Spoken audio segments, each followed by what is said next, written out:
வணக்கம். TN news Tamil Nadu. இன்றைய செய்திகள். நான் உங்கள் மகதி. இன்போசிஸ் டென்னிஸில் ஏஐ தொழில்நுட்பம் அறிமுகம் பங்கு. சந்தையில் சலசலப்பு.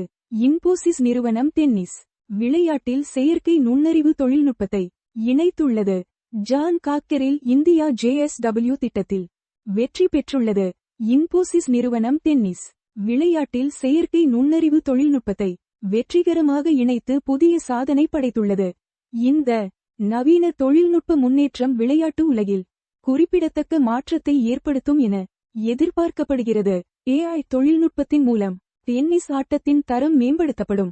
தொழில்துறையில் மற்றொரு முக்கிய செய்தியாக ஜான் காக்கெரில் இந்தியா நிறுவனம் JSW குழுமத்தின் முக்கியமான திட்டத்தை வெற்றிகரமாக வென்றெடுத்துள்ளது. இந்த ஒப்பந்தம் நிறுவனத்தின் எதிர்கால வளர்ச்சிக்கு முக்கிய அடித்தளமாக அமையும். இது தொழில் வல்லுநர்களிடையே நேர்மறையான எதிர்வினையை ஏற்படுத்தியுள்ளது. பங்கு சந்தையில் இன்று பல நிறுவனங்களின் பங்குகள் சலசலப்பை ஏற்படுத்தி வர்த்தகர்களின் கவனத்தை ஈர்த்துள்ளன. முதலீட்டாளர்கள் இந்த நேர்மறையான போக்குகளை கவனமாக கண்காணித்து வருகின்றனர். இன்றைய சந்தை நடவடிக்கைகள் வாரத்தின் மீதமுள்ள நாட்களுக்கும் திசை காட்டும் என எதிர்பார்க்கப்படுகிறது. நீங்கள் கேட்டது டிஎன் நியூஸ் தமிழ்நாடு செய்திகள். மேலும் செய்திகளுக்கு எங்கள் சேனலை தொடர்ந்து பாருங்கள். நன்றி, வணக்கம்.